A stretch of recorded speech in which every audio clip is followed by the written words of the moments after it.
It's a family with a secret, and at the same time, nothing to hide. Were you allowed to go in there?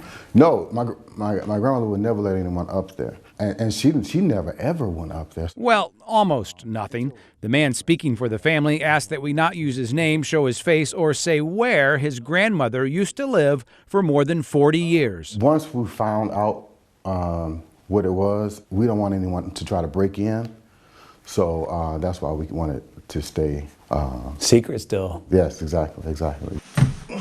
Tucked away in what looks like an ordinary cabinet is a false ceiling and a fascinating history. And it kind of scared my grandmother. She was still scared of what might happen because of what had been going on up there. Exactly. Earlier this year, their grandmother passed away in her mid-80s.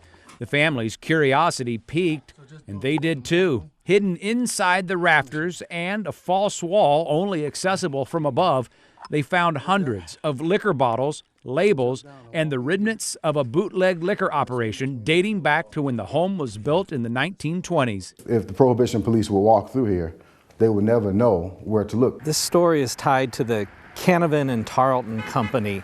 And this company was a real estate development company, and they were in the vice business. Dr. Andrew Theising with SIUE has written on the history of East St. Louis. He suspects this room was still turning out illegal liquor long after Prohibition. It seems to me that you could have an illegal distilling operation that was refilling those bottles and not paying the tax on it. So it was very profitable even in the 30s and 40s and 50s. And this operation could still be valuable. And we had people calling down from Chicago wanting to know about these bottles. One lady even told us that bottles are valuable because of the history that they held. But for now, the family hopes the house can continue to keep its secret, just like their grandmother wanted. We should just generally pay attention to historic preservation. There are hidden stories behind these, and once we tear a building down, once we let it go, we can never bring it back.